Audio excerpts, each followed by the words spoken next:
तो टावरिया जी की सिस्टम के बारे में कुछ समझेंगे, क्योंकि जो प्रैक्टिकल कर रहे हैं उसका प्रभाव क्या पड़ता है, कहाँ पड़ता है, वो भी जानना जरूरी है। तो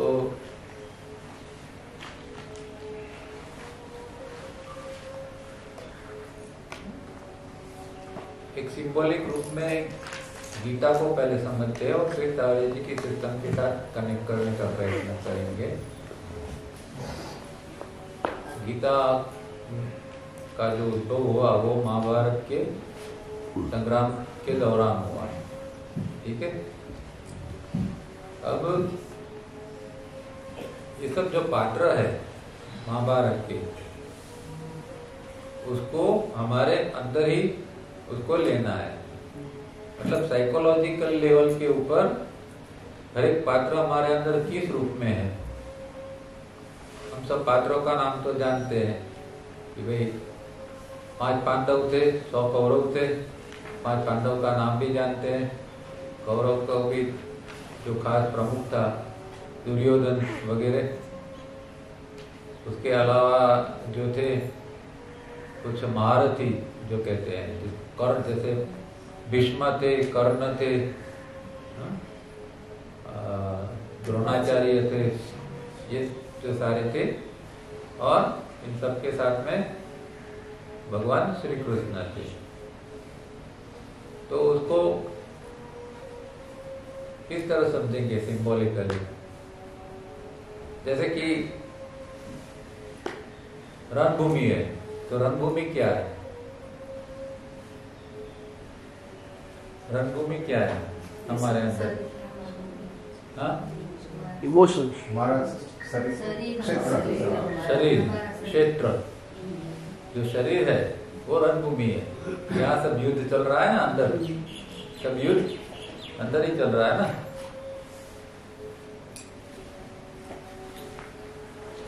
और 2 सेना है। 2 सेना कौन सी है? सत्य असत्य। सत्य असत्य करता है। योग की भाषा में कहे तो ज्ञान, मन, बुद्धि, आसक्ति और अनासक्ति। कौरवों की जो सेना है वो आसक्ति की सेना है ना? अब आसक्ति की सेना को हम केंद्र के संदर्भ में देखेंगे तो कौन से केंद्र आसक्ति के अंदर आते हैं? 4 केंद्र तो पता है ना, IESM। फिर भी करेंगे थोड़ा आगे बाद में। अभी हाँ, लेकर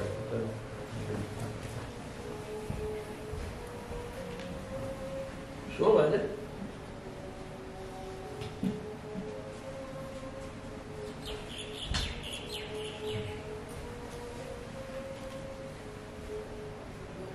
दिखता है सबको बहुत?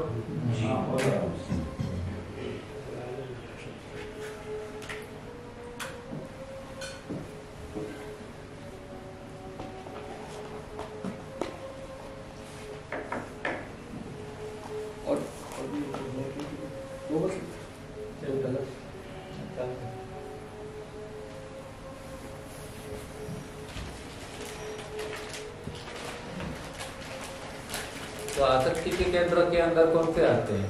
चलो मैं पहले नाम लिख देता हूँ। ISM के अंदर साथ साथ में स्टडी करेंगे। 4 केंद्र क्या है?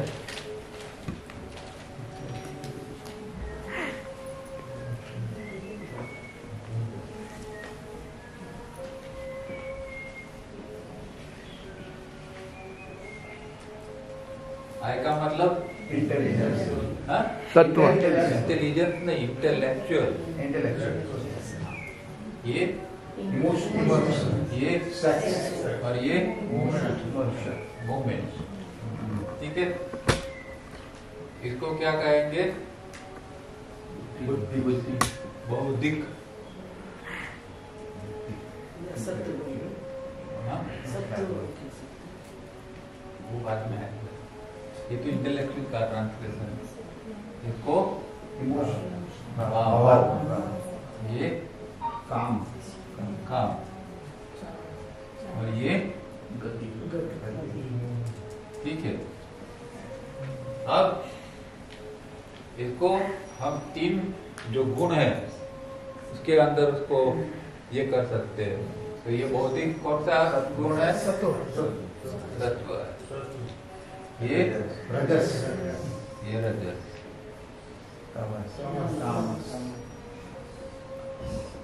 ये अलग चीज है। रिजल्टेंट इंटेंसिटी है, वो बाद में समझेंगे। अभी दो केंद्र, आसक्ति केंद्र और अनासक्ति।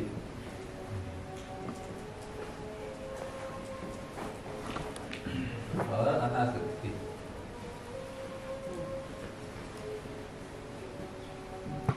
अब बोलो आसक्ति केंद्र में कौन सा आएगा और अनासक्ति केंद्र में इनमें से कौन सा आएगा? Emotion and sex. आसक्ति में इमोशन, अनासक्ति में आसक्ति में ये अकेला नहीं, ये और आसक्ति। आसक्ति के अंदर में आएगा भाव और काम। और अनासक्ति में भौतिक, बौद्धिक, मतलब ये हुआ ना कि आसक्ति में क्या है? रजस तमस, और अनासक्ति में सत्व। सत्व। ठीक है, तो ये दो सेना है, आसक्ति अनासक्ति। अब बीच में कौन खड़ा है? कंफ्यूज अर्जुन। ये है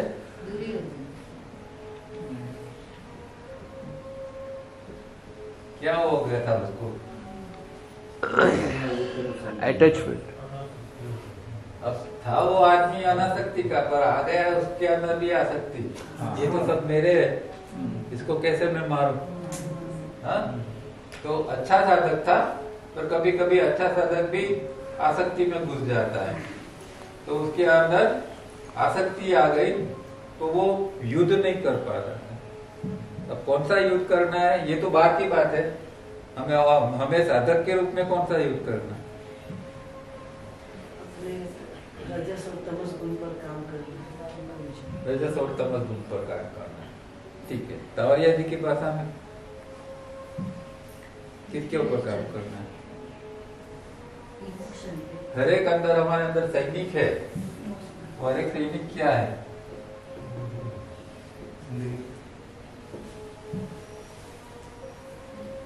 क्या है? इंटेंसिटी।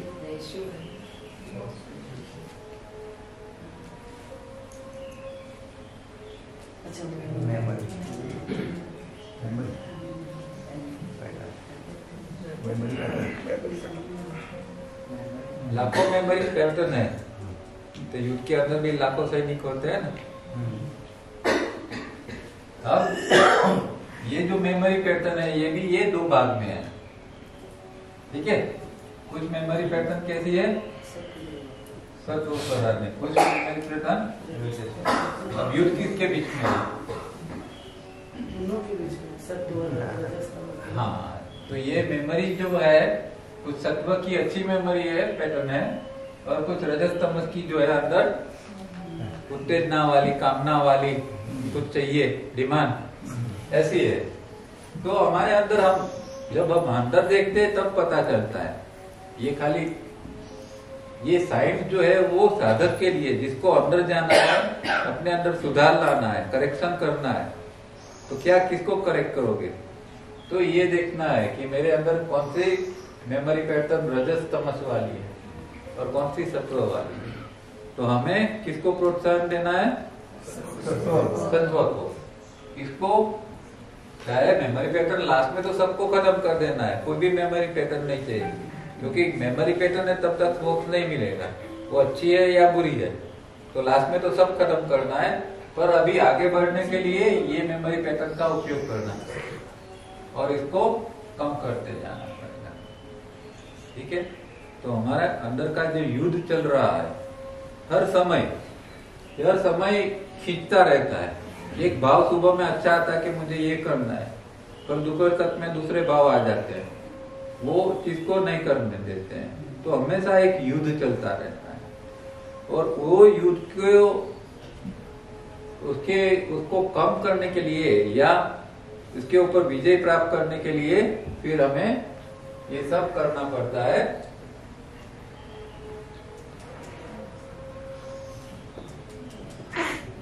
ठीक है, योगा करना क्यों है कि ये जो अंदर मेमोरी पैटर्न का युद्ध है वो धीरे धीरे करके समाप्त हो जाए, शांत होता जाए।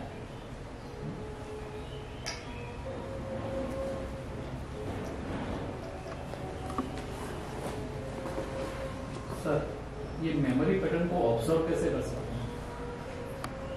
हर जो कुछ अंदर निकलता है वो मेमोरी पैटर्न ही है। जो आप ऑब्जर्व करोगे, अगर ऑब्जर्वेशन आपका चालू हुआ तो वो मेमोरी पैटर्न ही है। अब मुझे एक इच्छा आई ये करना है, तो वो क्या है? मुझे इच्छा है कि मुझे आपको कुछ समझाना है, तो है क्या वो वास्तव में? मेमोरी से ही आया ना, कोई मेमोरी की पैटर्न अंदर से आई ना।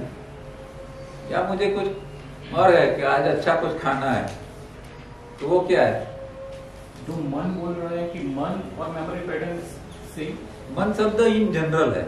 तावड़ेजी भाषा में क्या है मन, वो आगे समझेंगे। मन शब्द इन जनरल, मेमोरी क्या है? मन के अंदर, मन का अस्तित्व ही मेमोरी से है। मेमोरी नहीं है तो मन कहाँ है? आप ध्यान में गहराई में चले गए, मन वहां है नहीं, तो वहां मेमोरी भी काम नहीं करती है। पर जब तक हम जागृत है, हमेशा मेमोरी के साथ जुड़े हुए हैं। आप ध्यान करने बैठते हो तो याद आता है ना। हम याद शब्द किसको कहते हैं? याद का मतलब क्या हुआ? मेमोरी हुई ना। मुझे ये विचार आया, वो विचार आया, तो उसका मतलब क्या हुआ? याद शब्द ही मेमोरी बताता है, मेमोरी पैटर्न है। हाँ, तो वो सीधी सी बात है। अब इसका एक रेशियो है।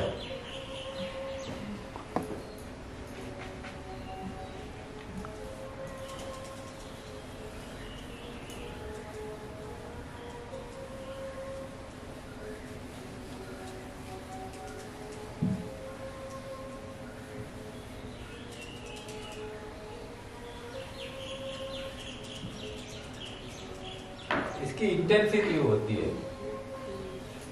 रेशियो एक बताया है कावड़िया जी ने, 2:4:2।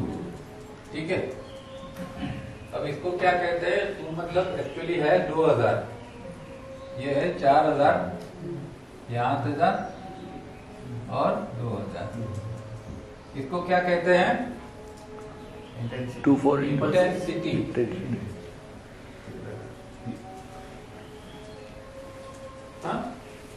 इंटेंसिटी मतलब क्या? तो ट्रांसलेशन हुआ। थॉट्स। इंटेंसिटी मतलब क्या? थॉट की भी इंटेंसिटी होती है। इंटेंसिटी क्या है? एनर्जी।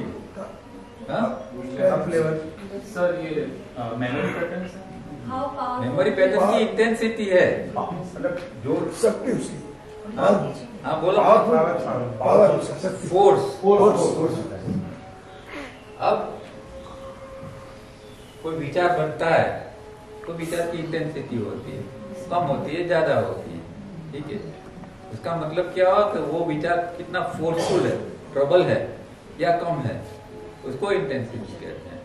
एक किसी को जोर से मारने की इच्छा हुई तो उसमें जब बहुत क्रोध आया तो इसमें क्या होगा? इंटेंसिटी एकदम ज्यादा होगी। और कुछ एक छोटी सी इच्छा हुई या कुछ कम हुआ, एक विचार नॉर्मल विचार है, उसके अंदर इंटेंसिटी कैसी होगी?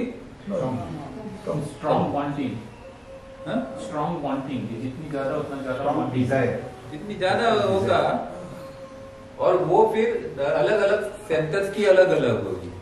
अब जैसे क्रोध की बात हमने की तो यहाँ से ये इंटेंसिटी आएगी क्रोध की। ठीक है।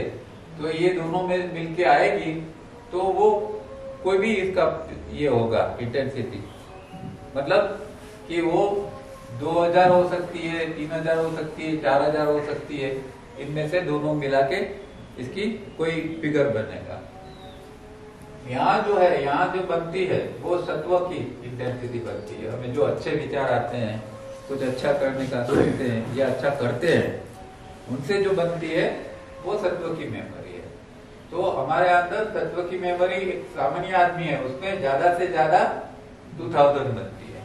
अब उसके अंदर भी दो चीज है, प्लस एंड माइनस, ठीक है। तो अच्छा कुछ विचार आया तो प्लस में आएगा, कुछ नकारात्मक आया तो माइनस में जाएगा। इसी तरह ये सब में प्लस माइनस सबके अंदर है, ठीक है। ये सत्व में नेगेटिव क्या हो सकता है? सत्व में अपने आप में नेगेटिव नहीं है, पर सत्व कभी भी अकेला काम नहीं कर सकता है। प्रॉब्लम क्या है कि जब ये इसका डोमिनेंस होता है, ये रजस और तमस जब मिलके काम करते हैं ना, तो इसको खींच के ले जाते हैं। अब हमने युद्ध के बारे में क्या बात की, मेमोरी पैटर्न की बात की, तो क्या की कि एक जो आपके अंदर जो मेमोरी पैटर्न जो है, ये मानो कि इसकी मेमोरी पैटर्न कोई आई दोनों की, ठीक है। तो वो मेमोरी पैटर्न आसक्ति की आई ना, वो क्या करेगी, इसको भी खींच के ले जाएगी। तो इसके अंदर नेगेटिविटी नहीं है, पर क्योंकि वो उसके द्वारा चला गया तो वो उसका अपना अस्तित्व खत्म हो गया। तो कभी क्या होता है, फिर वो तो आगे समझेंगे, ये सब कॉम्प्लिकेटेड है। पर ये जब दोनों होता है, मानो कि ये दोनों मिलके प्लस 2000 हुआ, अभी इसके अंदर है ये 1000 प्लस, तो ये 3000 हो जाता है। और कभी कभी ये माइनस में होता है तो बाद भी होता है। ये सब बहुत आगे का है और अभी थोड़ा कंफ्यूजन हो जाएगा, ये सब में जाएंगे तो। पर ये 248 सम 2 मैंने क्यों बताया, क्योंकि हम साथ में गीता का अभ्यास करते हैं। अब गीता का कौन सा पात्र ये 2482 वाला होगा?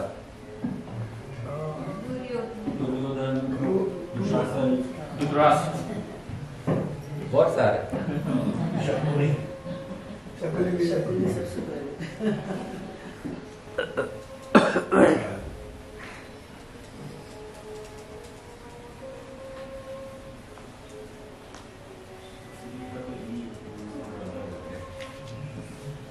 तो ये जो है एक सामान्य आदमी का रेशियो है।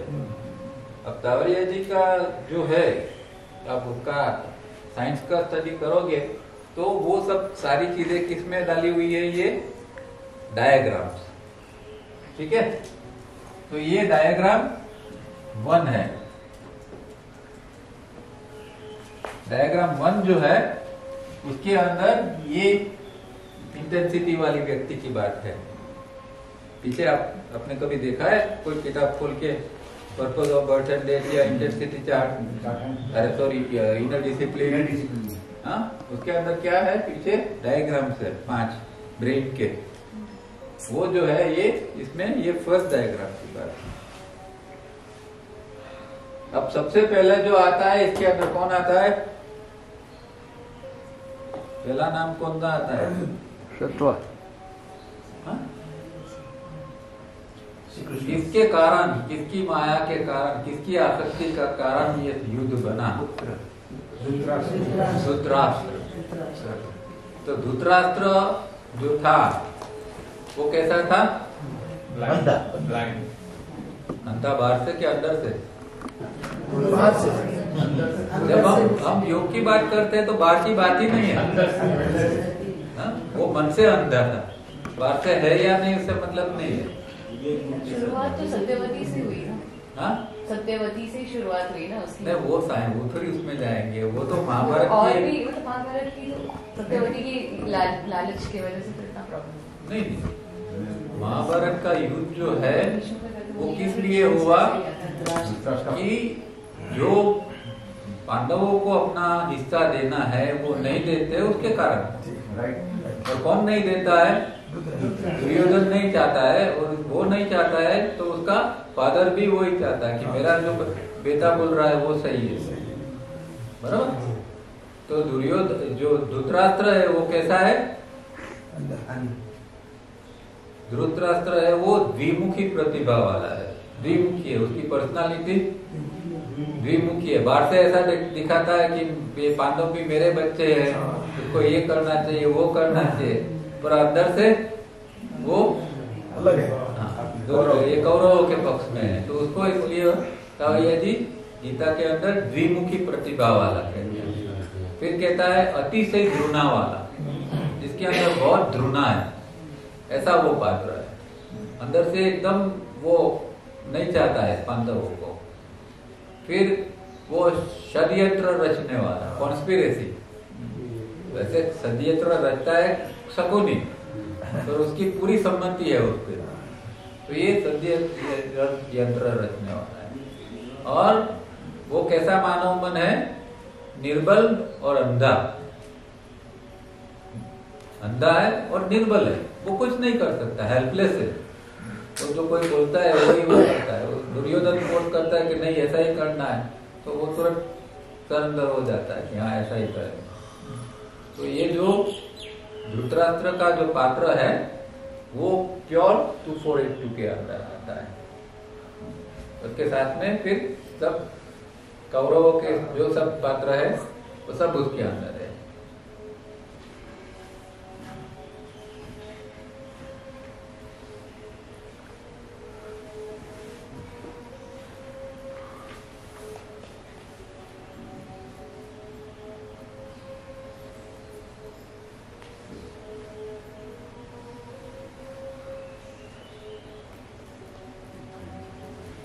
जब युद्ध की बात आती है तो कौरवों के पास तो बहुत बड़ी सेना थी, पांडवों के पास कम थी। उसका मतलब क्या है कि हमारे अंदर सत्व की मेमोरी पैटर्न बहुत कम है और रजत तमस की मेमोरी पैटर्न बहुत ज्यादा है। अब वो दुर्योधन समझ नहीं सकता है कि ये सब महारथी मेरे पक्ष में, द्रोणाचार्य है, भीष्म है, कर्ण है, फिर भी ये लोग क्यों ये डरते हैं या उसको डाउट है कि हम जीत पाएंगे या नहीं। इतनी बड़ी सेना है, क्योंकि वो देख नहीं सकता है कि ये युद्ध है वो पाप और दिव्यता के बीच में का युद्ध है। एक पक्ष में पाप है और दूसरे पक्ष में दिव्यता। और दूसरी बात है जहां कृष्ण है वहां विजय है, कहते हैं जहां कृष्ण है वहां विजय। तो ये जो युद्ध चल रहा है उसके अंदर ये चीज दुर्योधन देख नहीं पाता, बराबर। तो कृष्ण कैरेक्टर को हम इसमें कैसे, वो आता आएगा, बहुत सारे आएंगे। तो दुर्योधन का ये है। अब सवाल ये है कि भीष्म तो अच्छा आदमी था, द्रोणाचार्य तो गुरु थे, कर्ण भी महारथी था, तो ये सारे गए क्यों कौरवों के अंदर? अगर उनको सत्य का ही पक्ष लेना था तो वो पांडवों में आते ना।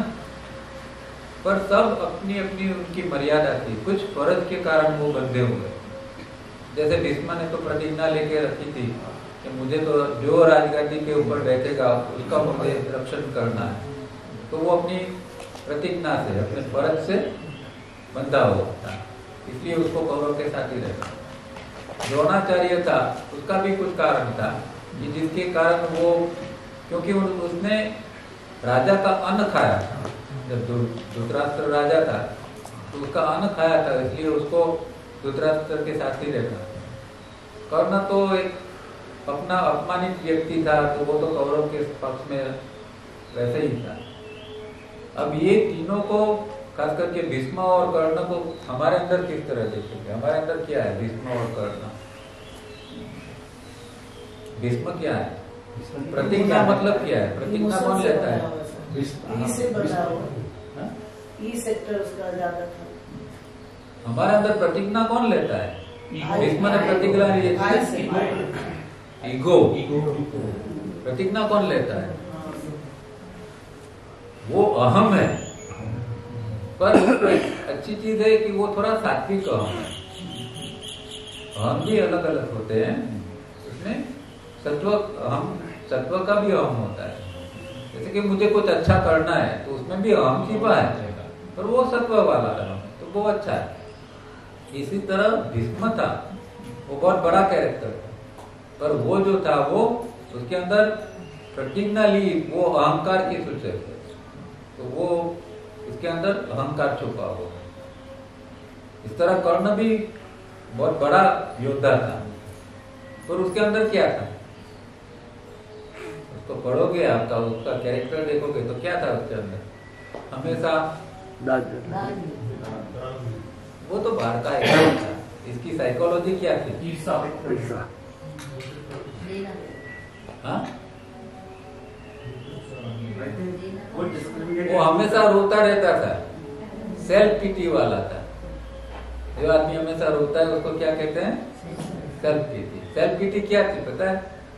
कि मैं इतना समर्थ हूँ फिर भी मेरे माँ ने मुझे त्याग दिया है, मुझे पता नहीं है मेरी माँ कौन है, मैं दासी पुत्र हूँ।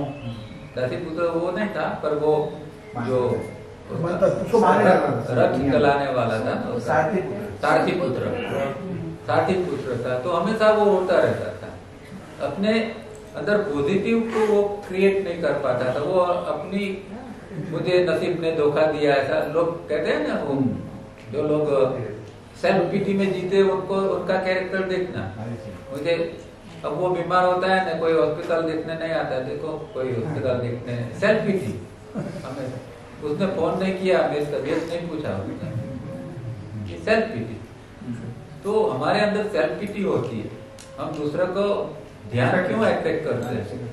ध्यान अट्रैक्ट करने के लिए क्या वेपन यूज करते हैं? Self pity. अरे 2 दिन से बुखार है, क्या करूं? नहीं, ऐसा नहीं होता है। तो सेल्फ पिटी हम इसके द्वारा हम लोगों का अटेंशन खींचने का प्रयत्न करते। तो जो कर्ण का पात्र था वो सेल्फ पिटी वाला। बाहर से तो महाभारत पढ़ोगे तो आप इंप्रेस हो जाओगे कि आप कहाँ कैसा भीष्म था और कैसा कर्ण था और कैसे ये सब थे, पर उसकी साइकोलॉजी देखना है, और वो साइकोलॉजी हमारे अंदर देखना है। तो जब जब हमारे अंदर आत्मदया आती है तब देखना कि देखो ये कर्ण आ गया। जब जब अहंकार आता है तो देखना है देखो भीष्म आ गया। कभी फर्ज के कारण हम कुछ करते हैं तो देखो ये द्रोण आ गया, और कभी कंफ्यूज स्थिति में रहते हैं तो समझना ये अर्जुन आ गया।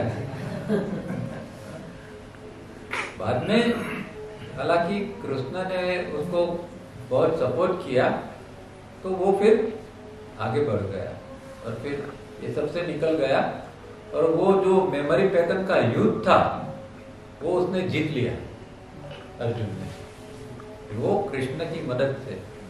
तो हमें भी अगर ये मेमोरी पैटर्न का युद्ध जीतना है तो हमारे अंदर आत्मिक शक्ति है, उसको जगाना पड़ेगा और आत्मा की मदद लेनी पड़ेगी, तब हम ये मेमोरी पैटर्न का युद्ध जीत पाएंगे। अब दूसरा रेशियो,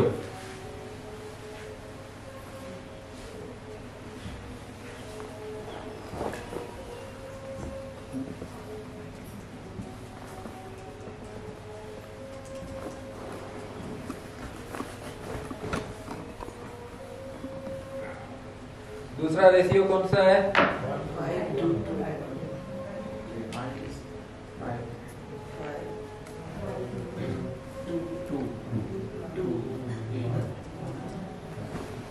इसमें भी 5000, 2000, 2000, 1000।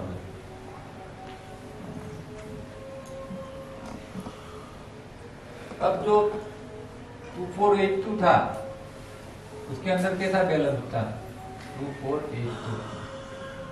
इसमें मैक्सिमम कौन सा है 2482 में? कवर सेक। अब ये तीनों का प्लस करोगे तो 8 हो गया, 16, 2 4 6 एक और, इसका मतलब क्या हुआ कि एक और है वो सेक्स सेंटर का इतना प्राबल्य है, और दूसरी ओर ये तीनों को मिलाते हैं तब वो सेक्स सेंटर के सामने जाके टिक पकड़ते हैं। तो ये रेशियो जो है, ये जो बैलेंस है एक्चुअली तमोगुण इतना इससे ज्यादा है, ये तीनों से ज्यादा है। और यहाँ कैसे बैलेंस बनेगा?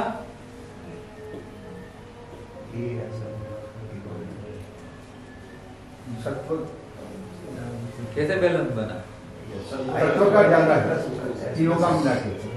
ये एक और सत्व है और ये तीनों को जब मिलाते हैं तब वो सत्व के सामने आता है।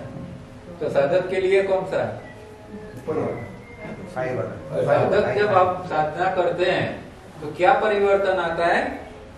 सत्व कि ये सत्व रजस जो है वो कम होते हैं हमारे अंदर जो है वो प्रारंभिक में, और रजस तमस जो है वो ज्यादा है, वो कम होते हैं। और जब 5 to 1 में जाते हैं तब सत्व हमारा बढ़ता है।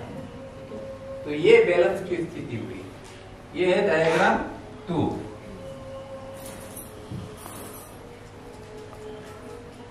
अभी प्रॉब्लम है इसमें भी थोड़ा, क्योंकि अब साधक जो है वो ऐसा नहीं है कि इसके ऊपर स्थिर हो गया है कि अभी हमेशा वो सत्व के ऊपर ही टिका रहेगा और रजस तमस कंट्रोल ही रहेगा। कभी भी अभी क्या होता है, अच्छा साधक है फिर भी रजस तमस हल्ला बोलेगा तो क्या होगा, ये थोड़ा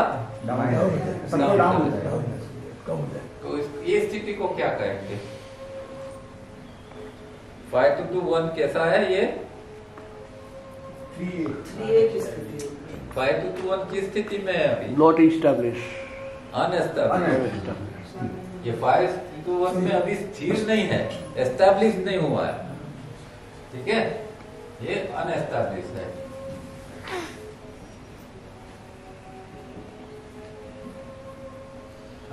तो वो कुछ अच्छा कर रहा है तो कभी मेंटेन करता है, अब कभी लाइफ में थोड़ा कुछ गड़बड़ी आ गई, तूफान आ गया तो थोड़ा नीचे आ जाएगा, फिर से प्रैक्टिस करेगा, थोड़ा फिर ऊपर चला जाए।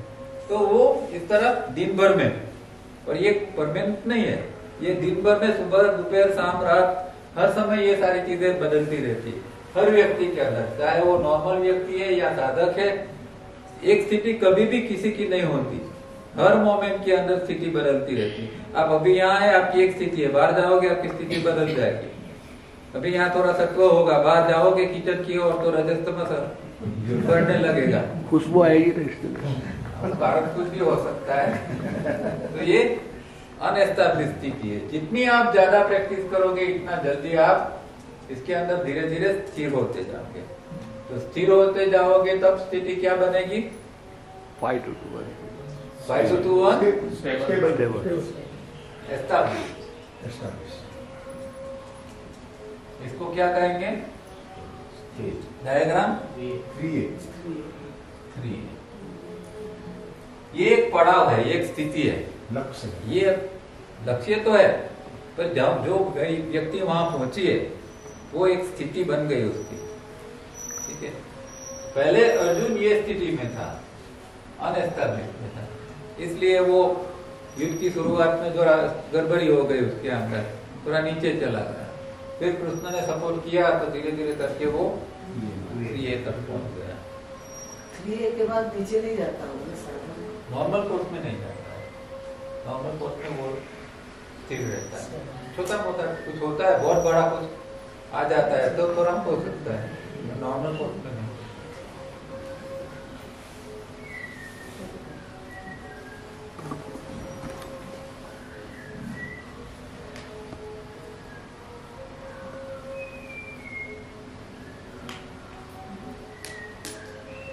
ये सब इतना टेक्निकल है, वो नॉर्मल साधक के लिए फिर थोड़ा रियलाइज होता है ऐसा, जब आगे जाते हैं तो ऐसा पता चलता है कि अभी कुछ ये नंबर्स का कोई मायने ऐसे लगता है साधक के लिए ऐसे।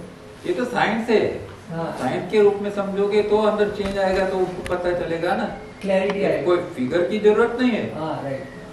तो हमारे अंदर जो चेंज आएगा तो आपको कैसे, क्या अभी स्थिति क्या है वो आप कैसे, क्योंकि डायग्राम क्यों बनाए, वो स्थिति दर्शाने के लिए उन्होंने बनाए।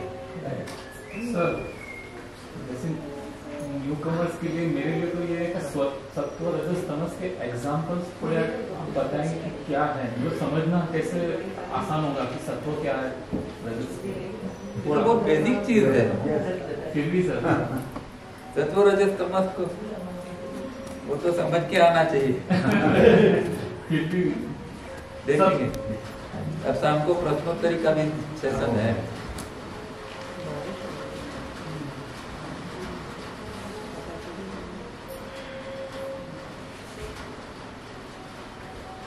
अब तवानी जी क्या कहते हैं दो केंद्र के बारे में कि जो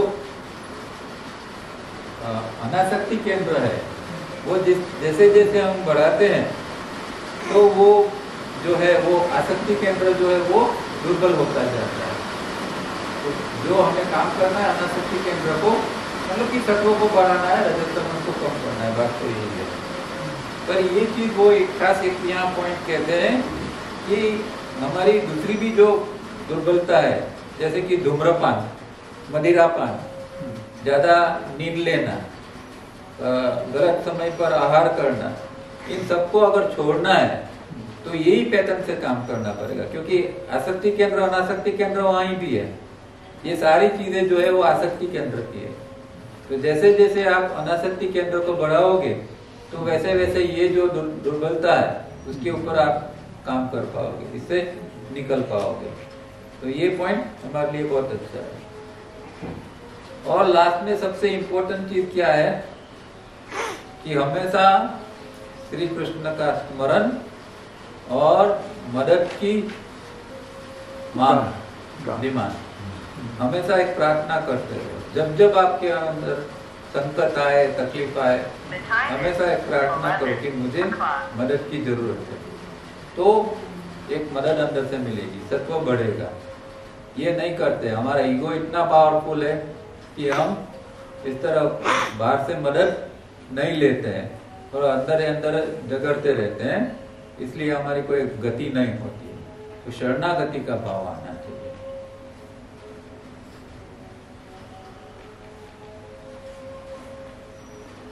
और कृष्ण किसका प्रतीक है हमारे अंदर? श्री कृष्ण क्या है इंडिविजुअली? आत्मा, आत्मा, डिवाइन फ्रेगमेंट।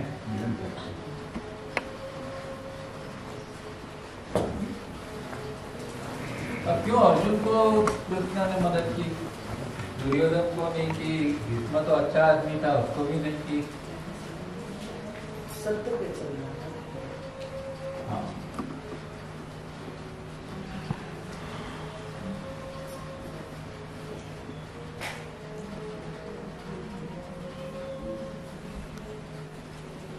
वैसे हम श्री कृष्ण को परमात्मा कहते हैं, तो परमात्मा ही हमारे अंदर जब आता है वो परमात्मा ही आत्मा बन जाता है। इसीलिए श्री कृष्ण आत्मा के रूप में हमारे अंदर है, ठीक है।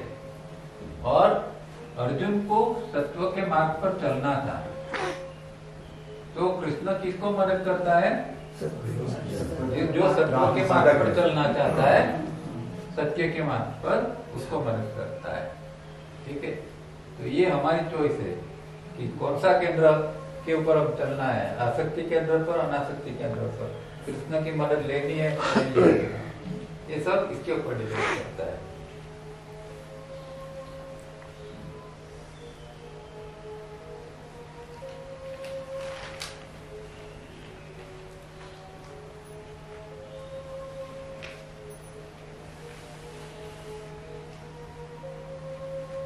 थॉट जो बहुत ज्यादा परेशान करते हैं, बहुत जो विचारों के अंदर चलती है। तो 3 स्टेप किस लिए है? 3 स्टेप करो ना ज्यादा। 3 स्टेप जो बताया है थॉट को तोड़ने के लिए, पर हम थॉट में उलझे रहते हैं और 3 स्टेप नहीं करते। जहाँ रिदम है वहाँ थॉट जो है वो टूटते हैं। थॉट किससे बनते हैं?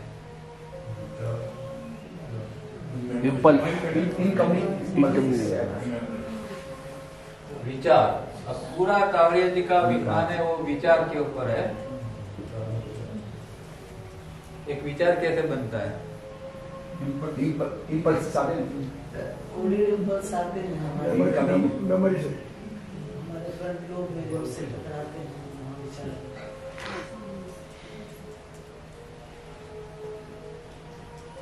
नाविगेशन केंद्र जो है उनसे आइडेंटिकल मेमोरी।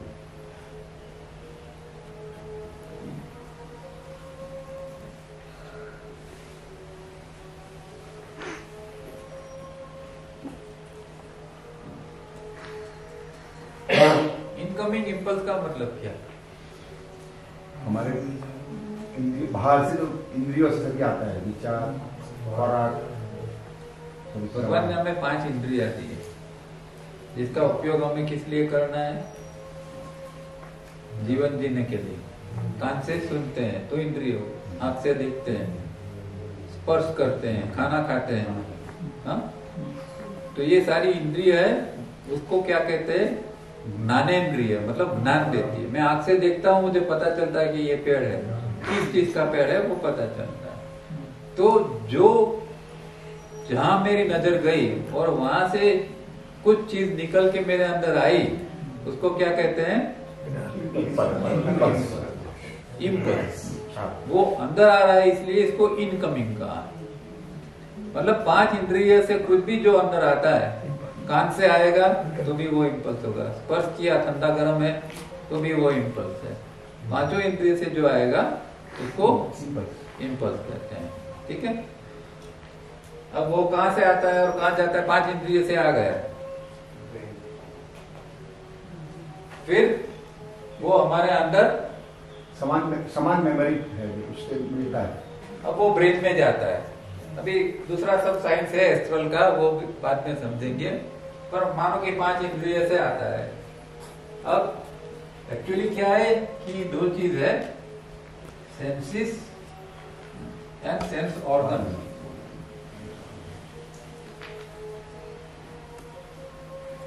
सेंसिस क्या है और सेंस ऑर्गन क्या है? तो सेंस करते हैं, अनुभव करते हैं, वो तो हम भाषा में बोलते हैं, मैंने सेंस किया, वो बात नहीं। यहाँ क्या है? विजन, आई, इंफॉर्मेशन, संवेदना। अरे चक्रो। चलो सेंस ऑर्गन क्या है? सेंस ऑर्गन का मतलब क्या? चक्र सर, चक्र। इंद्रिय जो सेंस ऑर्गन है वो। इंद्रिय। इंद्रिय। जो है सेंस ऑर्गन। इंद्रिय, तो इंद्रिय से क्या अंदर आता है? इम्पल्स। क्या है आंसर? इम्पल्स। इम्पल्स है। तो ये क्या हुआ? सेंस।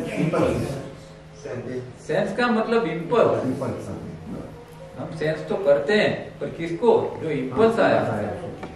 ठीक है, तो सेंस ये जो है इंद्रिया, ये स्थूल है, ये कुछ अंदर आया, ये सूक्ष्म है। बाहर से कुछ एक चीज अंदर आई, साइंस जिसको कहते हैं पैकेज ऑफ इंफॉर्मेशन। इंफॉर्मेशन जो है, ये पेड़ है, ये इस प्रकार का है, इंफॉर्मेशन इसमें पड़ा हुआ है ना, वो मैं देखता हूँ तो इंफॉर्मेशन अंदर आती है, ब्रेन प्रोसेस करके बताता है कि ये चीज ये है, पर कुछ अंदर आना तो चाहिए पहले। तो वो जो आता है वो सेंसिस से आता है। पहले सेंस ऑर्गन में, पहले सेंसिस में, सेंस में आता है, फिर सेंस ऑर्गन से होके अंदर जाता है।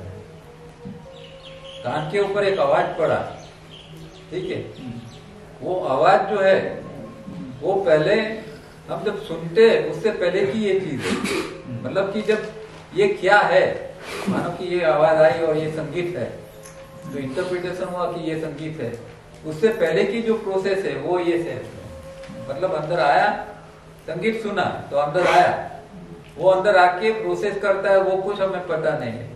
जब उसका प्रोडक्ट फाइनल आता है कि ये इसको म्यूजिक कहते हैं, तभी हमें पता चलता है। उससे पहले की एक सूक्ष्म प्रक्रिया पूरी चल जाती है, वो एस्ट्रल बॉडी के अंदर चलती है पूरी।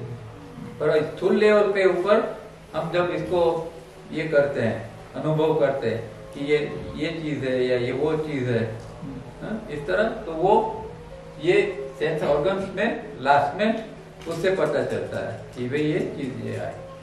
तो ये 2 चीज जो है, तो ये इनकमिंग इम्पल्स इस तरह सेंस ऑर्गन से आके फिर अंदर गया। अब मानो कि ब्रेन में गया, तो ब्रेन में क्या है? मेमोरी पैटर्न पड़ी। आइडेंटिकल मतलब का मतलब क्या? जो आया और सेंस उसका सेम हमारे अंदर इंफॉर्मेशन पड़ा है वो। मैं एक घोड़े को देखता हूँ, अगर मेरे अंदर घोड़े की मेमोरी है तो ही मैं पहचान पाऊंगा ना कि ये घोड़ा है, इसको आइडेंटिकल। अब बच्चा है, पहली बार कोई चीज देखता है तो उसके पास तो मेमोरी है नहीं, तो वो क्या पूछेगा ये क्या है, फिर क्या करेगा वो मेमोरी को स्टोर करेगा। फिर दूसरी बार वही चीज देखेगा तो वो पूछेगा नहीं कि ये क्या है, उसकी मेमोरी से वो जान जाएगा। इस तरह बच्चा सीखता है। तो आइडेंटिटी दोनों मिल गए अभी, फिर क्या होता है विचार मालूम पड़ जाता है विचार डिकोडेड होता है इनकमिंग इम्पल्स। संस्कार कहाँ डिकोड होता है बोला ना, ये हमारे जो ISM केंद्र फ्रंटल लोब में वहाँ पर हाँ।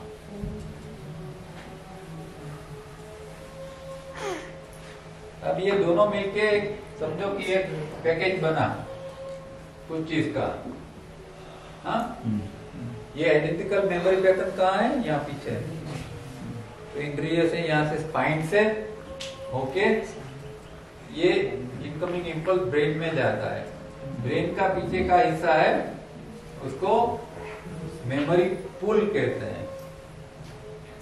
जैसे स्विमिंग पूल होता है ना, तो ये पूल है, मतलब कि ये पूल के अंदर लाखों मेमोरी पड़ी हुई है। और इसमें भी दो पार्ट है, एक पिछले अनेक जन्मों की और इस जन्म की। तो इस जन्म की जो मेमोरी है उसके साथ में ये इनकमिंग इम्पल्स मिल जाता है। फिर दोनों मिलके कहाँ जाते हैं, किस तरह जाते हैं? ये साइंस समझना इतना आसान नहीं है। हाँ?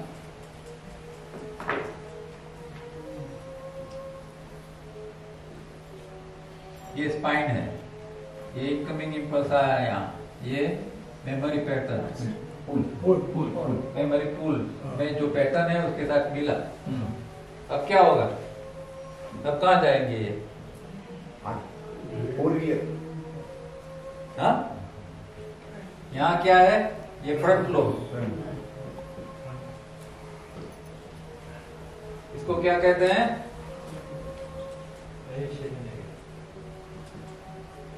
रजिस्ट्रेशन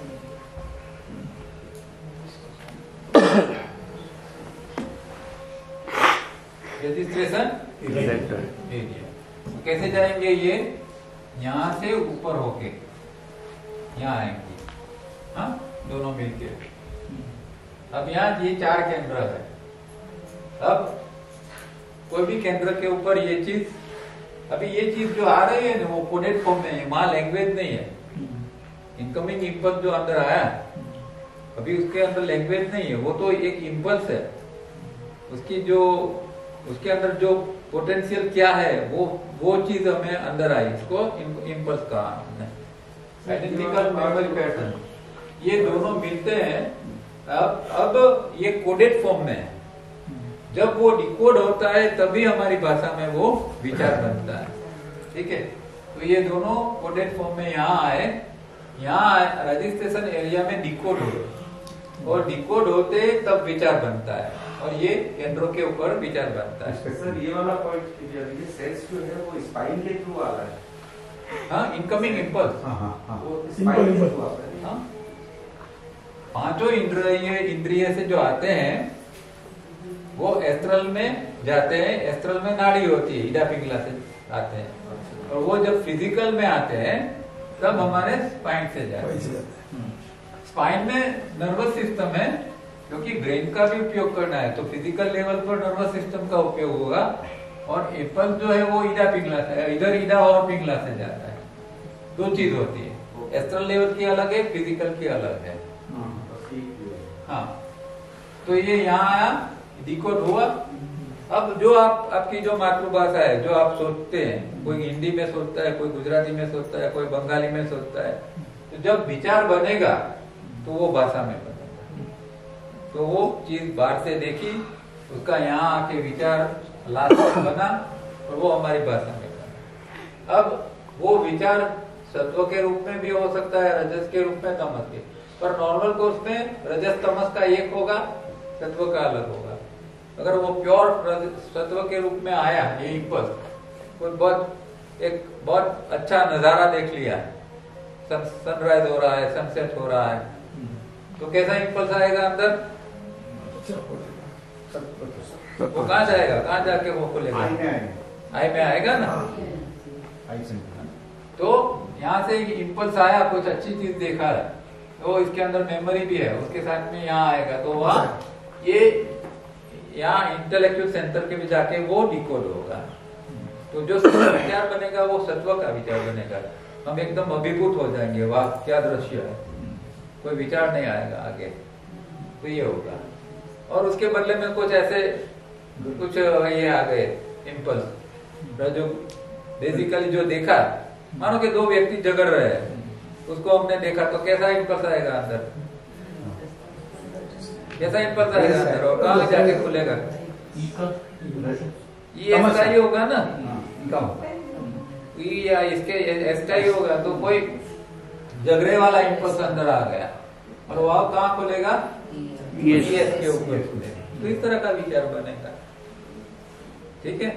तो विचार हमारे अंदर इस तरह बनते हर समय इस तरह या सत्व के बनेंगे या रजस्तम के बनेंगे, और फिर वो 2482 के अंदर उसका डिस्ट्रीब्यूशन होता जाएगा। बोलो, इतना समझ में आया? उसमें तो ऐसा भी है कि एक सेकंड में 120 जैसे आते हैं, पच्चीस तो बहुत आते हैं, लेकिन इसमें से कहीं तो हमें मेमोरी आइडेंटिकल नहीं होगी, निकल जाएगा डेवरेज होके। इनकमिंग इम्पल्स आते, इसकी स्पीड क्या है? 120। इनकमिंग इम्पल्स की स्पीड क्या है? 120 पर सेकंड। एक मैं देखता हूँ तो एक सेकंड भी नहीं होती, 120 विचार अंदर घुस जाते हैं। विचार नहीं है, वो इम्पल्स। अब वो पूरी जो प्रोसेस होती है, जाके जब विचार बनता है, तब 120 में से हार्डली 40-50 विचार बनते हैं। तो एक सेकंड में हमारे अंदर विचार बनते हैं, वो 40-50 ही बनते हैं। आप मेडिटेशन करते, दिमाग को शांत करते तो कम होगा, फिर 25 होगा, 20 होगा, 15 होगा, 0 नहीं होता है। सूक्ष्म रूप में भी विचार चलते रहते हैं, तो 10-15 विचार तो एक सेकंड में हमेशा चलते रहते हैं। ये कुछ हमें रियलाइज नहीं होता है, हम विचार को देखते भी नहीं है, न देख सकते हैं। पर जब हमारे अंदर एक सेंसिटिविटी बढ़ती है, तब हम विचार को देख पाते हैं। तो हमारे अंदर सेंसिटिविटी बढ़ा है, तब पता चलता है कि ये इस प्रकार का विचार है, ये इस प्रकार का विचार है।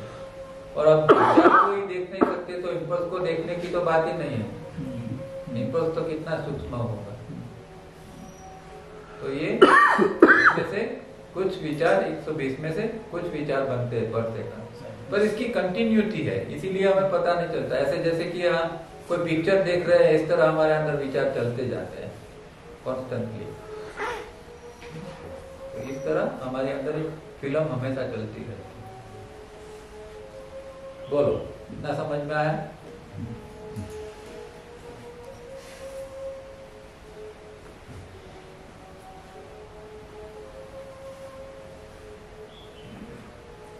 सर, जो एस्ट्रल बॉडी जो है वो नीचे स्पाइन में लेती है, उसके बारे में थोड़ा सा बता सकते हैं कि क्या? जो इम्पल्स है वो हमारी एस्ट्रल बॉडी लेती है और फिर वो स्पाइन से आता है, वो वाला पार्ट दो बार शाम को करेंगे। तो नींद में इम्पल्सेस बहुत कम हो जाते हैं, बिकॉज इम्पल्स की स्पीड तो वही रहेगी, लेकिन क्योंकि वहाँ जो है वो कॉन्शियस ब्रेन का फंक्शन नहीं है। ये जो फंक्शन है पूरा कॉन्शियस ब्रेन का। पर जो इम्पल्स आते हैं, इसके कारण तो हमें स्वप्न आते हैं। स्वप्न का मटेरियल क्या है? स्वप्न का मटेरियल इम्पल्स है, और उसके साथ में जो विचार में जो मेमोरी में पड़ा है ना, वो उसका मटेरियल है। तो जो आपने देखा सुना दिन भर में, तो हो सकता है उसके ही स्वप्न आपको आए, रिलेटेड हो सकता है, क्योंकि वो मेमोरी के अंदर पड़ा हुआ है। तो वो मेमोरी से लेके वो स्वप्न बना देता है। और दिन में अगर आंख बंद जितना टाइम रखा आंख बंद, तो वो तो बंद कर दिया हमने, ऐसा बोल सकते हैं कि आईज का बंद कर दिया हमने। तो बाकी 4 इंद्रिय तो चालू है ना। और थोड़ा कान में भी कॉटन डाल दिया। लेकिन जब शब्द नहीं आते तो थोड़ा ये रहेगा।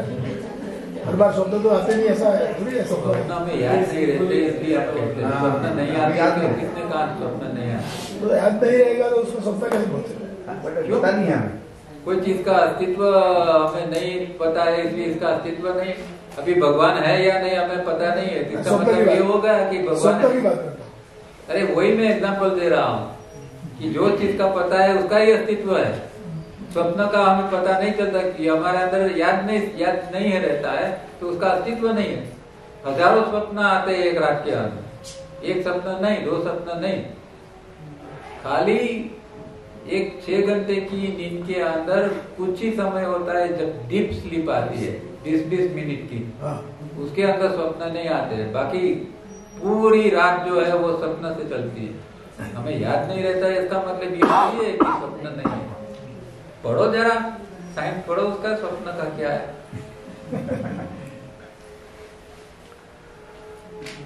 चलो ठीक है, 5 मिनट रिसर्च रखते हैं, बाद में प्रैक्टिकल करेंगे।